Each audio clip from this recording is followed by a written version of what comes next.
Hello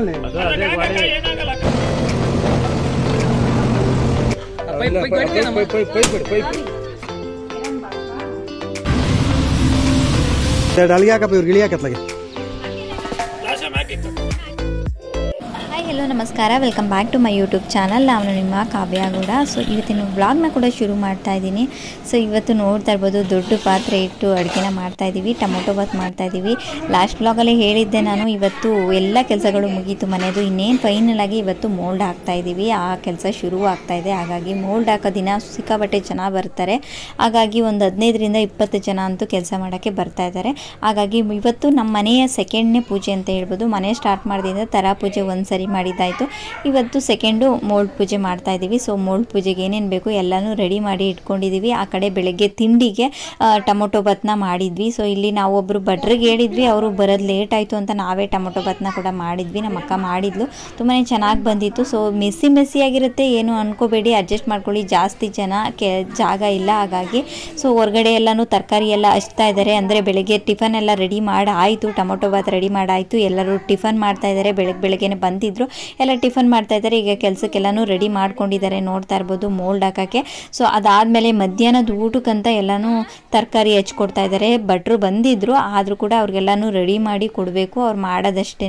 ಹಾಗಾಗಿ ತರಕಾರಿ ಎಲ್ಲ ಹಚ್ಚೋಕ್ಕೆ ಎಲ್ಲನೂ ಹಚ್ತಾ ಇದ್ರು. ನಾನು ಕೂಡ ಸ್ವಲ್ಪ ಮಾಡಿದೆ. ಅದಾದಮೇಲೆ ಪೂಜೆ ಮಾಡಬೇಕು ಅಲ್ಲ, ಅದಕ್ಕಾಗಿ ಸ್ನಾನ ಮಾಡಿಕೊಂಡು ಪೂಜೆ ಮಾಡ್ಕೊಬರೋಣ ಅಂತ ನಾವು ಮೇಲ್ಗಡೆ ಬಂದ್ವಿ.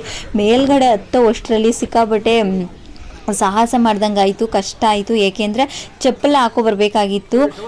ನಾವು ಚಪ್ಪಲ ಹಾಕೋ ಬಂದಿರಲಿಲ್ಲ ಮೇಲಕ್ಕೆ, ಹಂಗೆ ಬರೀ ಕಾಲಲ್ಲಿ ಬಂದುಬಿಟ್ಟಿದ್ವಿ. ಅದೇ ಫುಲ್ಲು ಮಳೆ ಮತ್ತು ತಂತಿ ಎಲ್ಲ ಸುತ್ತಬಿಟ್ಟಿರ್ತಾರೆ, ಕಾಲು ಇಡೋಕ್ಕಾಗ್ತಾ ಇಲ್ಲ. ಸೊ ಹಂಗಾಗಿ ಹಂಗೋ ಹಿಂಗೋ ಮಾಡ್ಕೊಂಡು ಬಂದು ಈಗ ಫೈನಲ್ ಆಗಿ ಪೂಜೆ ಕೂಡ ಶುರು ಮಾಡ್ತಾ ಇದ್ದೀವಿ. ಸೊ ಒಂಥರ ಖುಷಿ ಆಗ್ತಾ ಇದೆ ಮನಸ್ಸಿಗೆ. ಅಂದರೆ ನಮ್ಮ ಮನೆ ಇನ್ನೇನು ಮೋಲ್ಡ್ ಹಾಕಿದ್ದಾಯಿತು ಅನ್ನೋ ಖುಷಿ. ಮನೆ 2ನೇ ಪೂಜೆ, ಇದು ಸೆಕೆಂಡ್ನೇ ಪೂಜೆ. ಸೊ ಎಲ್ಲನೂ ಕೆಲಸ ಸ್ಟಾರ್ಟ್ ಮಾಡೋಕ್ಕೂ ಮುಂಚೆ ಇನ್ನೇನು ಬೇಗ ಪೂಜೆ ಮಾಡಿಬಿಡ್ರಿ ಅಂತ ಹೇಳಿದ್ರು. ಆದರೂ ನಾವು ಕೂಡ ಟೈಮ್ನ ಕೇಳಿ ಇಟ್ಟಿದ್ವಿ, ಅಂದರೆ ಎಷ್ಟು ಗಂಟೆಗೆ ಟೈಮ್ ಚೆನ್ನಾಗಿದೆ ಅನ್ನೋದನ್ನ. ಸೊ ಹಂಗಾಗಿ ಟೈಮ್ ಆಗಲಿ ಅನ್ನೋ ಕಾರಣಕ್ಕೆ ನಾವು ಕೂಡ ಸ್ವಲ್ಪ ಟಿಫನ್ ಎಲ್ಲ ಆಗಿ ಒಂದು ಸ್ವಲ್ಪ ಟೈಮ್ ಆಗೋವರೆಗೂ ಹಿಂಗೆ ಕಾದ್ವಿ. ಅದಾದಮೇಲೆ ಅವರು ಕೂಡ ಬೇಗ ಮಾಡಿ ಟೈಮ್ ಆಗುತ್ತೆ ಅಂತ ಹೇಳ್ತಾನೆ ಇದ್ರು. ಆದರೂ ಕೂಡ ನಾವು ಟೈಮ್ ನೋಡಿಕೊಂಡೇ ಮಾಡಬೇಕಲ್ವಾ, ಎಂಥದ್ದು ಶುಭ ಕಾರ್ಯ ಒಳ್ಳೆ ಕಾರ್ಯ ಎಲ್ಲನೂ. ಹಾಗಾಗಿ ಸ್ವಲ್ಪ ಚೇಚೆ ಮಾಡಿದ್ರು ಮನಸ್ಸಿಗೆ ಸಮಾಧಾನ ಆಗಲ್ಲ. ಹಾಗಾಗಿ ಟೈಮ್ ಆಗೋವರೆಗೂ ನಾವು ಕೂಡ ಕಾದು ಈಗ ಫೈನಲ್ ಆಗಿ ಪೂಜೆನೂ ಕೂಡ ಶುರು ಮಾಡ್ತಾ ಇದೀವಿ. ಮೋಲ್ಡ್ ಪೂಜೆ ಅಂತ ಅಂದಾಗ, ಅಂದ್ರೆ ಯಾವುದೇ ರೀತಿ ಪೂಜೆ ಅಂತ ಅಂದಾಗ ಏನ್ ಮಾಡಬೇಕು, ಏನ್ ಇಡಬೇಕು ಅಂತ ಯೋಚನೆ ಆಗುತ್ತೆ. ನಮಗೂ ಕೂಡ ಎಲ್ಲರನ್ನು ಕೇಳೋ ತರ ಆಗುತ್ತೆ. ಅಂದ್ರೆ ಯಾರಾದ್ರೂ ಮಾಡಿರ್ತಾರೆ ಅಲ್ವಾ, ಹೆಂಗೆ ಏನ್ ಮಾಡೋದು ಅನ್ನೋದು. ಸೊ ನಾವು ಮಾಡಿದ್ದು ಇವತ್ತು ಯಾರಿಗಾದ್ರೂ ನೋಡ್ತಾ ಇರ್ಬೋದು, ಯಾರಿಗಾದ್ರೂ ಯೂಸ್ ಆಗ್ಬೋದು. ಮೋಲ್ಡ್ ಪೂಜೆ ಅಂದ್ರೆ ಏನು ಮಾಡಲ್ಲ, ಒಂದು ಏನೇ ಪೂಜೆ ಮಾಡಿದ್ರು ಒಂದು ವಿಘ್ನೇಶ್ವರ ಅಂದ್ರೆ ಸಗಣಿ, ಅದರಿಂದ ಒಂದು ವಿಘ್ನೇಶ್ವರನ್ನ ಮಾಡಿ ಇಟ್ಟು ಗರ್ಕೆ ಇಟ್ಟು ಅದ್ರ ಮುಂದಕ್ಕೆ ಏನಿಲ್ಲ ಹೂವು ಹಾಕಿ ಅದಕ್ಕೆ ಅರಿಶಿನ ಕುಂಕುಮ ಹಾಕಿ 5 ಎಲೆಯಿಂದ ಒಂದು ಎಡೆನ ಹಾಕಿದ್ವಿ. ಅಂದ್ರೆ ಬಾಳೆಹಣ್ಣು ಇಟ್ಟು ಅಡಿಕೆ ಎಲೆ ಅದನ್ನ ಹಾಕಿ ತೊಂಬಿಟ್ಟು ಮಾಡಿ ಒಂದು 5 ತೊಂಬಿಟ್ಟು ಇಟ್ಟು ಪೂಜೆನ ಮಾಡಿದ್ದು ಅಷ್ಟೇನೆ. 6 ತುಪ್ಪ ಬಿಟ್ಟು ಕಾಯಿ ಹೊಡೆದು ಅಕ್ಷತೆ ಕಾಳು ಹಾಕಿದ್ರೆ ಇಷ್ಟೇನೆ ಪೂಜೆದು. ಅದೇನು ಸ್ಪೆಷಲ್ ಆಗಿ ಜಾಸ್ತಿ ಅದು ಇದು ಅಂತ ಏನು ಇಲ್ಲ, ಇಷ್ಟೇನೆ ಸಿಂಪಲ್ ಆಗಿ ಮಾಡಿದ್ದು. ಸೊ ಈ ರೀತಿ ಒಂದು ಏನು ವಿಘ್ನೇಶ್ವರನ ಮಾಡಿ ಇಟ್ಬಿಟ್ಟು ಅದಕ್ಕೆ ಹೂವು ಅರಿಶಿನ ಕುಂಕುಮ ಎಲ್ಲನೂ ಹಾಕಿ ಎಡೆ ಇಟ್ಟು ಪೂಜೆನ ಶುರು ಮಾಡ್ಕೊಂಡ್ವಿ. ಅಲ್ಲಂತೂ ತಿರ್ಗಕ್ಕೂ ಜಾಗ ಇಲ್ಲ, ಫುಲ್ ಎಲ್ಲ ತಂತಿ ಇದೆಲ್ಲ ಆಗ್ಬಿಟ್ಟಿದೆಲ್ಲ, ಕಾಲಿಡೋಕ್ಕೂ ಜಾಗ ಆಗ್ತಾ ಇಲ್ಲ. ನನ್ನ ಬೆರಳುಗಳಂತೂ ನೀರಲ್ಲಿ ಆಡಿದ್ರೆ ಇತ್ತೀಚೆಗೆ ಯಾಕೋ ಫುಲ್ಲು ಅಂದ್ರೆ ಗಾಯ ತರ ಸೆಲಿಯೋದು ಅಂತ ಹೇಳ್ತಾರಲ್ವಾ, ಆ ತರ ಆಗ್ಬಿಟ್ಟಿದೆ ಕಾಲಲ್ಲಿ. ಅದ್ರೊಳಗೆ ಈ ಒಂದು ಮೇಲತ್ತಿ ಅದೆಲ್ಲ ತಂತಿ ಎಲ್ಲ ತೆಗ್ಲಿ, ಅದು ಐರನ್ ಬಾಕ್ಸ್ ಬೇರೆ ಸುಟ್ಟಿರೋದು ಬೇರೆ, ಮೇಲ್ಗಡೆ ಗಾಯ ಹಂಗೆ ಇತ್ತು. ಸೊ ಹಂಗಾಗಿ ಆ ತರ ಮಾಡ್ತಾ ಇದ್ವಿ, ತಿರ್ಗಕ್ ಜಾಗ ಇರ್ಲಿಲ್ಲ. ಅಷ್ಟರಲ್ಲಿ ನಮ್ಮ ಪಾಪಣ್ಣಿ ಮೇಲೆ ಹತ್ತು ಬಂದ್ಬಿಟ್ಟಿದ್ದೇನೆ. ಅಂದ್ರೆ ನಮ್ ಧ್ರುವ ಇಲ್ಲಿ ತನಕ ಬಿಟ್ಟಿದ್ದೇನೆ, ಅವ್ನು ಸೀದಾ ಸ್ಟೆಪ್ ಹತ್ಕೊಂಡು ಮೇಲ್ಕನ ಬಂದ್ಬಿಟ್ಟಿದ್ದೇನೆ. ಭಯ ಆಗುತ್ತೆ ಮಕ್ಕಳು ಈ ತರ ಕೆಲಸ ಮಾಡೋ ಹತ್ರ ಇದ್ಬಿಟ್ರೆ. ನೋಡು ಈ ತರ ಹೇಳ್ದೆ ಮೇಲೆ ಹತ್ತೋದು ಈ ತರ ಎಲ್ಲ ಮಾಡ್ಬಿಟ್ರೆ ಕಷ್ಟ ಆಗುತ್ತೆ. ಹಾಗೆ ಮಕ್ಕಳನ್ನ ಈ ತರ ಜಾಗದಲ್ಲಿ ಕಾಯ್ಬೇಕಾಗತ್ತೆ. ಅಂದ್ರೆ ಈ ತರ ಮನೆ ಕಟ್ಟೋ ಜಾಗ ಆ ತರದ್ದು ಏನಾದ್ರೂ ಒಂದು ಗಳ ಹಿಡ್ಕೊಂಡು ಎಳೆದ್ಬಿಟ್ರೆ ಕಷ್ಟ, ಮತ್ತೆ ಹತ್ತಿ ಬಿದ್ರು ಕಷ್ಟ, ಈ ತರದ್ದು ಯೋಚನೆ ಆಗುತ್ತೆ. ಸೀದಾ ಬಂದ್ಬಿಟ್ಟಿದ್ದಾನೆ ಮೇಲೆ ಬಂದೆ ಅಂತನ. ಸೊ ಅದಾದ್ಮೇಲೆ ಮೇಲೆ ಅವನು ಕೂಡ ಕರ್ಕೊಂಡ್ ಬಂದ್ವಿ.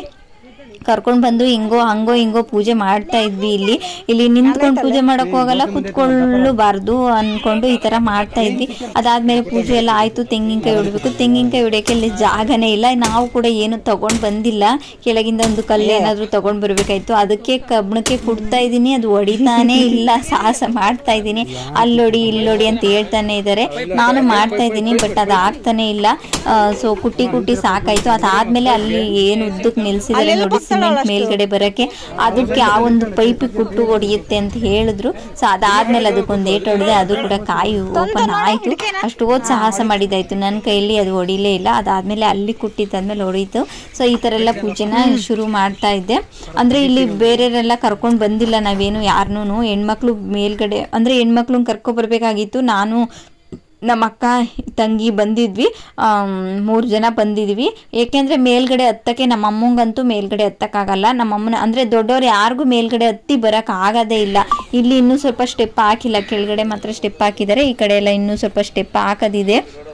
ಅದಲ್ದಂತೆ ಮೇಲೆಲ್ಲ ಕಬ್ಬಣ ಅವ್ರಿಗೆ ಹೆಜ್ಜೆ ಇಟ್ಟು ಬರೋಕ್ಕಾಗಲ್ಲ, ಬಾಡಿ ವೆಯ್ಟ್ ಇರುತ್ತೆ. ಅದಲ್ದಂತೆ ದೊಡ್ಡವ್ರಿಗೆ ಯಾರಿಗೂ ಬರೋಕ್ಕಾಗಲಿಲ್ಲ. ನಾವು ಮಾತ್ರ ಬಂದ್ಬಿಟ್ಟು ಜೊತೆಗೆ ಅಪ್ಪರಿದ್ರಲ್ಲ ಅವ್ರ ಜೊತೆಗೆ ಮಾಡಿಸ್ಕೊಂಡು ಹೋಗೋಣ ಅಂದ್ಕೊಂಡು ಇಲ್ಲಿ ಬಂದ್ವಿ. ನೋಡಿ ಆ ಕಡೆಯಿಂದ ಈ ಕಡೆ ಬರೋಕ್ಕೂ ಸಿಕ್ಕಾಬಟ್ಟೆ ಕಷ್ಟ ಆಗುತ್ತೆ.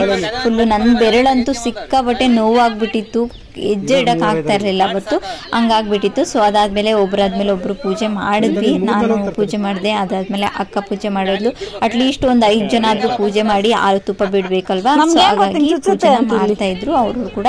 ಸೊ ಅದಾದ್ಮೇಲೆ ಮೇನ್ ಇಂಪಾರ್ಟೆಂಟ್ ಅಂದ್ರೆ ನಮಗೂ ಕೂಡ ಇದೆಲ್ಲನೂ ಹೊಸ್ದು. ಹಾಗಾಗಿ ಅಂದ್ರೆ ಯಾರಿಗಾದ್ರೂ ಹೊಸ್ದಾಗಿ ಮಾಡಿರೋರ್ಗೆ ಬೇಕಾಗುತ್ತೆ. ಎಲ್ರೂ ವಿಚಾರಿಸ್ತಾ ಇರ್ತೀವಿ, ಎಲ್ರು ಯಾರನ್ನಾದ್ರೂ ಏನ್ ಮಾಡೋದು ಎತ್ತ ಅನ್ಕೊಂಡು. ಒಬ್ರು ಹೇಳ್ತಾರೆ, ಒಬ್ಬೊಬ್ರು ಹೇಳಲ್ಲ. ನಾವೇ ವಿಡಿಯೋಸ್ ಎಲ್ಲ ನೋಡ್ಕೊಳ್ಬೇಕಾಗುತ್ತೆ. ಅದಲ್ದಂತೆ ಹಿಂಗ ನಮ್ಮ ಅಜ್ಜಿಯವರು, ನಮ್ಮ ಅಕ್ಕ ಅಂದ್ರೆ ನಮ್ಮ ಮಾವನ ಹೆಂಡತಿ, ನಮ್ಮ ದೊಡ್ಡಮ್ಮರೆಲ್ಲ ಹೇಳಿದ್ರು ಈ ತರ ಎಲ್ಲ ಮಾಡ್ಬೇಕು ಅಂತ. ಅದಲ್ದಂತೆ ನಮ್ಮ ಅಪ್ಪ ಕೂಡ ಹೇಳಿದ್ರು ಇದನ್ನ ಮಾಡ್ತಾರೆ ಅಂತ. ಮುಂಚೆ ಎಲ್ಲ ಏನ್ ಮಾಡ್ತಾ ಇದ್ರಂತೆ, ಪಾಯಸ ಮಾಡ್ತಾ ಇದ್ರಂತೆ. ಪಾಯಸ ಮಾಡಿ 4 ಮೂಲಿಗೂ ಉಗ್ಗಿ ಅಂತ ಹೇಳ್ತಾ ಇದ್ರು ಅವಾಗ. ಅದನ್ನ ಉಗ್ಗಿ ಒಯ್ತಾರೆ, ಆದ್ರೆ ಇವಾಗೆಲ್ಲ ದೋಸೆ ಒಯ್ತಾರೆ. 4 ಮೂಲಿಗೂ ಒಬ್ಬೊಬ್ರು ದೇವ್ ಮೂಲಿಗೆ ಮಾತ್ರ ದೋಸೆ ಇಡಬೇಕು ಅಂತ ಹೇಳ್ತಾರೆ. ಬಟ್ ಆದ್ರೆ ನಮ್ಮ ಮನೆ ಕಡೆಯಲ್ಲಿ ಅಂದ್ರೆ ನಮ್ಮ ಮಾವರು ಅವರೆಲ್ಲನು 4 ಮೂಲಿಗೂ ಈ ರೀತಿ ಒಂದು ದೋಸೆ ಹಾಕ್ಬಿಟ್ಟು ರಾಗಿ ದೋಸೆ ಹಾಕಿ ಅದ್ರ ಮೇಲೆ 1 ರೂಪಾಯಿ ಕಾಯನ್ನು 1 ರೂಪಾಯಿ ಕಾಯನ್ನು ಹಾಕಿ ಈ ತರ ಇಡಬೇಕು. ಒಂದು ಅಡಿಕೆ ಎಲೆ ಮತ್ತೆ ದೋಸೆ 1 ರೂಪಾಯಿ ಕಾಯನ್ನು ಈ ತರ ಇಡಬೇಕು. ಬಾಳೆ ಎಲೆಯಲ್ಲಿ ಇಡಬೇಕು ಅಂತ ಹೇಳಿದ್ರು. ಹಾಗಾಗಿ ಬಾಳೆ ಎಲೆ ಕೂಡ ತಂದಿದ್ವಿ ನಾವು. ಆದ್ರೆ ಬಾಳೆ ಎಲೆ ಇಟ್ರೆ ಏನಾಗುತ್ತೆ ಅಂತ ಅವರು ಏನು ಕೆಲಸ ಮಾಡೋರು, ಬಾಳೆ ಎಲೆ ಇಡ್ಬೇಡ್ರಿ, ಅದು ಹಂಗೆ ಅಚ್ಚ ಕಾಣಿಸುತ್ತೆ ಅಂದ್ರೆ ಮೋಲ್ಡ್ ಹಾಕಿದ್ಮೇಲೆ ಬಾಳೆ ಎಲೆ ಏನು ಇಡ್ಬೇಡ್ರಿ, ದೋಸೆ ಅಡಿಕೆ ಎಲೆ ಮಾತ್ರ ಇಡ್ರಿ ಅಂತ ಹೇಳಿದ್ರು. ಅದಾದ್ಮೇಲೆ ಬಾಳೆ ಎಲೆ ಏನು ಬೇಡ ಅಂದಿದ್ಕೆ ಬಾಳೆ ಎಲೆ ತೆಗೆದು ಬರೀ ಅಡಿಕೆ ಎಲೆ, ದೋಸೆ, 1 ರೂಪಾಯಿ ಕಾಯನ್ನು 1 ರೂಪಾಯಿ ಕಾಯನ್ನು ಎಲ್ಲದಕ್ಕೂ ಒಂದೊಂದು ಇಡ್ಬೇಕಂತೆ. ಸೊ ಇದನ್ನ ನಾವ್ ಏನ್ ಫಾಲೋ ಮಾಡಿದ್ವಿ ನೋಡಿ, ಅದನ್ನ ನಿಮ್ಗೆ ಹೇಳ್ತಾ ಇದ್ದೀನಿ ಅಷ್ಟೇನೆ. ಯಾರಿಗಾದ್ರೂ ಯೂಸ್ ಆಗ್ಬೋದು ಮುಂದಿನ ಕಾಲದಲ್ಲಿ ಮನೆ ಕಟ್ಟಿದ್ರೆ ಅಥವಾ ಕಟ್ತಾ ಇರ್ತೀರಾ ಯಾರಿಗಾದ್ರೂ ಅಷ್ಟೇನೆ. ನಾವ್ ಏನ್ ಫಾಲೋ ಮಾಡಿದ್ವಿ ಅದನ್ನ ಮಾತ್ರ ಹೇಳ್ತಾ ಇದ್ದೀನಿ ಅಷ್ಟೇನೆ. ಸೊ ಎಲ್ಲನೂ ಹಾಕಿ ಕೊಟ್ಟೆ. ಇನ್ನೇನು ಬಾಳೆ ಎಲೆ ಬೇಡ, ಅಷ್ಟು ದೊಡ್ಡಗೆ ಅಚ್ಚೆ ಬೀಳುತ್ತೆ, ಚೆನ್ನಾಗಿರಲ್ಲ ಅಂತ ಮನೆ ಕಟ್ಟೋರು ಹೇಳಿದ್ರು. ಹಾಗಾಗಿ ಅಪ್ಪ ಎಲ್ಲ ಮೂಲೆಗೂ ಇಡ್ತಾ ಇದ್ದಾರೆ. ಪ್ರತಿಯೊಂದು ಮೂಲೆಗೂ ಇಟ್ಟು ಮತ್ತೆ ಸೆಂಟ್ರಿಗೊಂದು ಇಡ್ತಾರೆ. ಆ ಥರ ಅಂದರೆ 5 ದೋಸೆ ಆಗುತ್ತೆ. ಸೊ 5 ದೋಸೆ ಹೊಡೆದು ಪ್ರತಿಯೊಂದು ಮೂಲೆಗೂ ಮತ್ತೆ ಸೆಂಟ್ರಿಗೆ ಈ ರೀತಿ ಇಟ್ಬಿಡೋದು. ಅದಾದ್ಮೇಲೆ ಈಗ ಇವಳು ಕೂಡ ಪೂಜೆ ಮಾಡ್ತಾ ಇದ್ದಾಳೆ. 3 ಜನ ಮಾತ್ರ ಬಂದಿದ್ವಿ ಅಂತ ಹೇಳಿದ್ನಲ್ಲ, ಇವಳು ಕೂಡ ಅರಿಶಿನ ಕುಂಕುಮ ಹಾಕಿ ಅಕ್ಷತೆ ಕಾಳು ಹಾಕಿ ಪೂಜೆನ ಮಾಡ್ತಾ ಇದ್ದಾಳೆ. ಬೆಳಗ್ಗೆನೆ ಪೂಜೆ ಮಾಡಿದ್ದಾಯ್ತು. 8 ಗಂಟೆಗೆ ಟೈಮ್ ಚೆನ್ನಾಗಿದೆ ಅಂತ. ಇನ್ನು ಟಿಫನ್ ಕೂಡ ಮಾಡಿರಲಿಲ್ಲ ನಾವು ಕೂಡ. ಇನ್ನೇನು ಎಲ್ಲ ಪೂಜೆ ಮುಗಿಸ್ಕೊಂಡು ಪೂಜೆ ಏನಾದರೂ ಇದೆ ಅಂದಾಗ ಫಸ್ಟ್ ಪೂಜೆ ಮಾಡಿ ಅದಾದಮೇಲೆ ಊಟ ತಿಂಡಿ ಏನಾದರೂ ಮಾಡೋದಾ ಅನ್ನೋ ಥರ ನಮ್ಮದೊಂದು ಕಲ್ಚರ್ ಇರುತ್ತಲ್ವ. ಸೊ ಹಾಗಾಗಿ ಅದನ್ನು ಕೂಡ ಮುಗಿಸ್ಕೊಂಡು ಹೋಗಿ ತಿಂಡಿ ಮಾಡೋಣ ಅಂತೇಳಿ ನಮ್ಮ ಪಾಪ ಕೂಡ ಮೇಲೆ ಬಂದಿದ್ದ. ಕೆಲಸ ಮಾಡೋರು ಕೂಡ ಕೆಲಸ ಮಾಡ್ತಾಯಿದ್ರು, ನೋಡ್ತಾ ಇರ್ಬೋದು. ಎಲೆಕ್ಟ್ರಿಷಿಯನ್ಸ್ ಕೂಡ ಬಂದು ಅದೆಲ್ಲ ಪೈಪ್ ಗೀಪ್ ಎಲ್ಲ ಹಾಕಿ ಎಲ್ಲನೂ ಹೋಗಿದ್ರು. ಅದಾದಮೇಲೆ ಇವರು ಕೂಡ ರೆಡಿ ಅಂದರೆ ಬೇಗ ಹಾಕಕ್ಕೆ ಎಲ್ಲನೂ ರೆಡಿ ಮಾಡ್ಕೊಳ್ತಾ ಇದ್ರು. ಅದಾದಮೇಲೆ ನಮ್ಮ ಪೂಜೆಗೋಸ್ಕರನೇ ಎಲ್ಲರೂ ಕಾಯ್ತಾ ಇದ್ರು. ಹಾಗಾಗಿ ನಾವು ಕೂಡ ಬೇಗನೆ ಪೂಜೆ ಮಾಡಿ ಬೇಗ ಮಾಡ್ರಿ ಹೋಗೋಣ ಅಂತ ಹೇಳಿ ಕೆಳಗಡೆ ಬೇರೆ ಹೋಗಿ ಅದು ಕೂಡ ಸಿಮೆಂಟ್ ಮಿಕ್ಸ್ ಮಾಡೋದಿರುತ್ತಲ್ಲ ಅದಕ್ಕೂ ಕೂಡ ಪೂಜೆ ಮಾಡಿ ಇಡ್ರಿ, ದಕ್ಷಿಣೆ ಇಡ್ರಿ ಅಂತ ಹೇಳಿದ್ರು. ಹಾಗಾಗಿ ಇಲ್ಲೂ ಕೂಡ ಪೂಜೆ ಮಾಡಿ ದಕ್ಷಿಣೆ ಇಟ್ಟು ಅಲ್ಲೂ ಕೂಡ ಕೆಳಗಡೆ ಹೋಗಿ ಪೂಜೆ ಮಾಡಿ ದಕ್ಷಿಣೆ ಇಡೋಣ ಅಂತ ಇಲ್ಲಿ ಕೂಡ ಬೇಗ ಪೂಜೆ ಮಾಡಿಕೊಂಡು ಅಂಗದಾರ ಕೂಡ ಕಟ್ಕೊಂಡು ಹೋಗ್ತಾ ಇದ್ದೀವಿ. ಪೂಜೆ ಮಾಡಿದ್ರೆ ಇದು ಕಟ್ಕೊಳ್ಬೇಕಲ್ಲ, ಹಾಗಾಗಿ ಅದಾದಮೇಲೆ ನಾವು 3 ಜನನೇ ಆಗ್ತೀವಲ್ವಾ, ಅಟ್ಲೀಸ್ಟ್ ಒಂದು 5 ಜನ ಆದರೂ ಹಾಕಬೇಕು. ಅಲ್ಲಿ ಹೆಣ್ಮಕ್ಳಂತೂ ಮೇಲ್ಗಡೆ ಹತ್ತಿ ಬರೋಕ್ಕಾಗಲ್ಲ, ಅಂದರೆ ನಮ್ಮ ಅಮ್ಮಂದರು ಅವ್ರು ಯಾರೂ ಬರೋಕ್ಕಾಗಲ್ಲ ಮೇಲೆ. ನಾವು ಬಂದಿರೋದೇ ಒಂದು ದೊಡ್ಡ ವಿಷಯ. ಅವ್ರು ಹೇಳ್ತಾ ಇದ್ರು ಇವರೇ ಬರೋಕ್ಕೆ ಇಷ್ಟೊತ್ತು ತಗೊಂಡಿದ್ದಾರೆ, ನೀವು ಇನ್ನೆಲ್ಲಿ ಬರ್ತೀರಾ ಅಂತ. ಹಾಗಾಗಿ ಅಪ್ಪ ಇದ್ರಲ್ಲ, ಹಾಗಾಗಿ ನಮ್ಮ ಅಪ್ಪನೇ ಅರಿಶಿನ ಕುಂಕುಮ ಹಾಕಿ ಹಾಲು ತುಪ್ಪ ಬಿಡು ಅಂತ ಹೇಳಿ 5 ಜನ ಆಗ್ತಾರೆ ಅಂದ್ಕೊಂಡು ನಮ್ಮ ಪಾಪು ಜೊತೆ ಕೂಡ ಒಂದು ಪೂಜೆನ ಮಾಡಿಸಿ 5 ಜನ ಆಗ್ತಾರೆ ಅಂತ ಅಷ್ಟೇನೆ ಮಾಡಿಸಿದ್ವಿ. ಮತ್ತೆ ಯಾರು ಬರೋಕ್ಕಾಗಲ್ಲ ಮೇಲ್ಗಡೆ ಅಂದ್ಕೊಂಡು. ಪಾಪ ಹೋಗ್ಬಿಡು.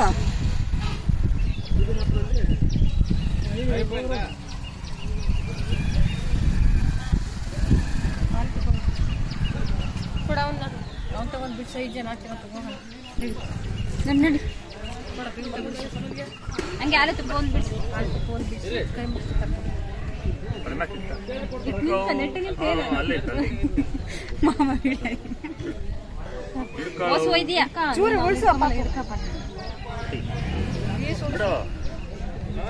ಆಗ ದುಡ್ಡು ಐತಪ್ಪ ಅಲ್ಲಿ.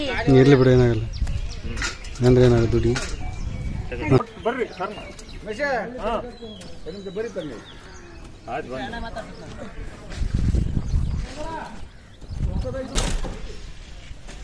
ಅಮ್ಮ ನಿಧಾನ ಕೇಳಿತಾ.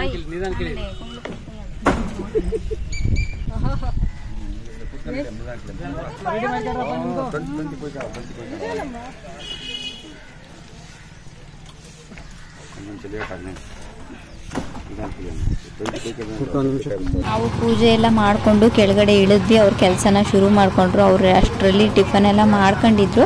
ಟಿಫನ್ ಎಲ್ಲ ಮಾಡಿದಾದ್ಮೇಲೆ ಈಗ ಕೆಲಸನ ಶುರು ಮಾಡ್ಕೊಂಡಿದ್ದಾರೆ. ನಾವು ಕೂಡ ಈಗ ಟಿಫನ್ನ ಮಾಡಬೇಕು. ಇವಾಗ ತಾನೇ ಪೂಜೆ ಮುಗಿಸ್ಕೊಂಡ್ಬಂದು ಪೂಜೆ ಎಲ್ಲ ಮಾಡಿದ್ದಾಯಿತು. ಈಗ ಬೆಳಗ್ಗೆ ಟಿಫನ್ನು ಮಾಡಿದ್ದಾಯಿತು, ಟೊಮೊಟೊ ಬಾತು ಟಿಫನ್ಗೆ. ಮಧ್ಯಾಹ್ನಕ್ಕೆ ಅನ್ನ ಸಾಂಬಾರು ಪಾಯಸ ಇದನ್ನು ಮಾಡ್ತಾರೆ. ಈಗ ನಾವು ಪೂಜೆ ಮಾಡ್ಕೊಬಂದು ನಾವು 3 ಜನ ಊಟ ಮಾಡ್ತಾಯಿದ್ದೀವಿ, ಟಿಫನ್ ಮಾಡ್ತಾಯಿದ್ದೀವಿ. ಟೊಮೊಟೊ ಬಾತು ಮೇಲಕ್ಕೆ ತಿಳಕ್ಕೆ ಆಫ್ರಿಕಾ ಹೋಗ್ಬಂದಂಗೆ ಟೆರೇಸ್ ಮೇಲೆ ಹೋಗಿ ಬರೋಕ್ಕೆ ಆಫ್ರಿಕಾ ಹೋಗ್ಬಂದಂಗೆ ಆಯ್ತು. ಅರ್ಥಕ್ಕಾಗಲ್ಲ ಮೇಲೆ ಸಿಗಬಟ್ಟೆ ಕಾಳು ಹೋಗುತ್ತೆ. ಚೆನ್ನಾಗೈತೆ ಟೊಮೊಟೊ ಬಾತು. ಚೆನ್ನಾಗೈತೆ ಟೊಮೊಟೊ ಬಾತು. ಬೆಳಗ್ಗೆ ಟಿಫನಿ ಟೊಮೊಟೊ ಬಾತು, ಮಧ್ಯಾಹ್ನಕ್ಕೆ ಆಮೇಲೆ ತರಕಾರಿ ಎಲ್ಲ ಹಚ್ತಾ ಇದ್ದಾರೆ, ಅಡುಗೆ ಮಾಡ್ತಾ ಇದ್ದಾರೆ.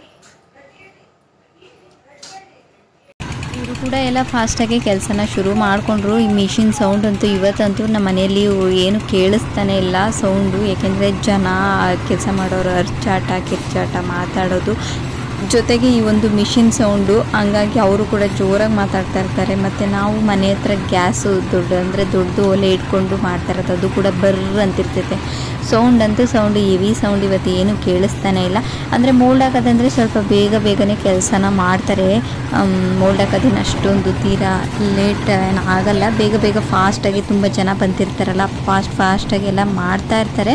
ಸೊ ಹಂಗೇ ಈಗ ಮೋಲ್ಡೆಲ್ಲ ಹಾಕ್ತಾಯಿದ್ದಾರೆ, ಮೇಲ್ಗಡೆ ಈ ಥರ ಹಾಕ್ತಾಯಿದ್ದಾರೆ. ನಾನು ನಿನ್ನೆ ವಿಡಿಯೋದಲ್ಲಿ ಹೇಳಿದ್ದೆ, ಅಂದರೆ ಸಗಣಿ ಹಾಕ್ತಾರೆ ಮೋಲ್ಡ್ ಹಾಕೋಕ್ಕೂ ಮುಂಚೆ. ಈ ರೀತಿ ಎಲ್ಲ ಕಬ್ಬನ್ನ ಕಟ್ಟೋಕ್ಕೆ ಮುಂಚೆ ಸಗಣಿ ಎಲ್ಲ ಸಾರಿಸಿ ಅದಾದಮೇಲೆ ಕಬ್ಬನ್ನ ಕಟ್ತಾರೆ. ನೆಕ್ಸ್ಟ್ ಬಂದು ಮೋಲ್ಡನ್ನ ಹಾಕ್ತಾರೆ. ಸೊ ಅದೇನಾಯಿತು ಅಂದರೆ ಮಳೆ ಬಂತು ಅಂತ ಹೇಳಿದ್ದೆ ನಾನು ನಿಮಗೆ. ಮಳೆ ಬಂದು ಸಗಣಿದೆಲ್ಲ ಹೋಗಿತ್ತು. ಅದಾದಮೇಲೆ ಇವಾಗ ಅದ್ರ ಬದಲಿಗೆ ಏನು ಮಾಡಿದ್ರು ಅಂದರೆ ಸೋಪಿನ ಪುಡಿ ಮತ್ತು ಮೈದಾ ಹಿಟ್ಟನ್ನ ಕಲಿಸ್ಬಿಟ್ಟು ಅದಕ್ಕೆಲ್ಲನೂ ಹಾಕಿ ಅದಾದಮೇಲೆ ಇದನ್ನು ಮೋಲ್ಡನ್ನ ಹಾಕ್ತಾ ಇರೋದು. ಈ ಥರ ಮಾಡ್ತಾರಂತೆ, ಹಾಗಾಗಿ ಈ ಥರ ಮಾಡಿದ್ರು.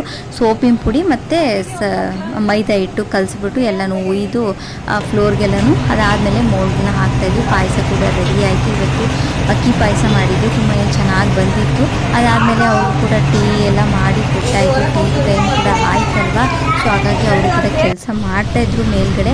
ಸೊ ಅದಾದಮೇಲೆ ಈಗ ಪಲ್ಯ ಮತ್ತು ಸಾಂಬಾರೆಲ್ಲನೂ ರೆಡಿ ಮಾಡಬೇಕಲ್ಲ, ಮಾಡ್ತಾಯಿದ್ರು. ತರಕಾರಿ ಹಚ್ಚೋದೆಲ್ಲ ಆಗಿತ್ತು. ಎಲ್ಲ ತರಕಾರಿ ಎಲ್ಲ ಏನೇನು ಬೇಕು ಎಲ್ಲನೂ ಹಚ್ಚಿ ರೆಡಿ ಮಾಡಿ ಇಟ್ಟಿದ್ರು. ರಜಾಯ್ ಮಾಡೆ ನೀನು.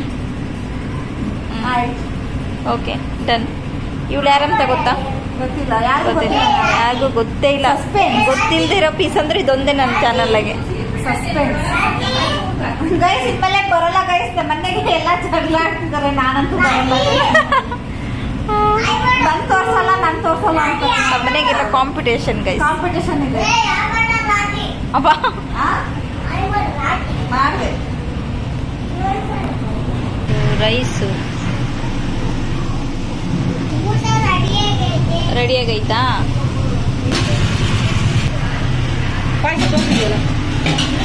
ನೀರು ಇದು ಬಾಯ್ಸ್ ಪಲ್ಯ ಮೋಲ್ಡ್ ಹಾಕಿದಾದ್ಮೇಲೆ ಪ್ರತಿದಿನ ಮನೆಯೊಳಗೆ ದೀಪ ಹಚ್ಬೇಕಂತೆ, ಅಂದರೆ ಮಣ್ಣಿನ ದೀಪ ಹಚ್ಚಬೇಕು. ಸೊ ಹಾಗಾಗಿ ನಾವು ಕೂಡ ಸಗಣಿ ಉಂಡೆ ಮಾಡಿ ಇಟ್ಟು ಮಣ್ಣಿನ ದೀಪ ತಂದಿದ್ವಿ. ಮಣ್ಣಿನ ದೀಪ ಇಟ್ಬಿಟ್ಟು ದೀಪನ ಹಚ್ತಾ ಇದ್ದೀವಿ. ಅಂದರೆ ಕತ್ಲು ಮೋಲ್ಡ್ ಹಾಕಿದಾದ್ಮೇಲೆ ಕತ್ಲು ಮನೆ ಬಿಡಂಗಿಲ್ಲ ಅಂತೆ, ಹಾಗಾಗಿ ಪ್ರತಿದಿನ ದೀಪ ಹಚ್ಚಬೇಕು ಸಂಜೆಗೆ ಅಂತ ಹೇಳಿದ್ರು. ಹಾಗಾಗಿ ದೀಪ ಕೂಡ ಹಚ್ತಾ ಇದ್ದೀವಿ. ಇವತ್ತಿನ ದಿನ ಹೀಗಿತ್ತು. Thank you for watching this video. Love you all.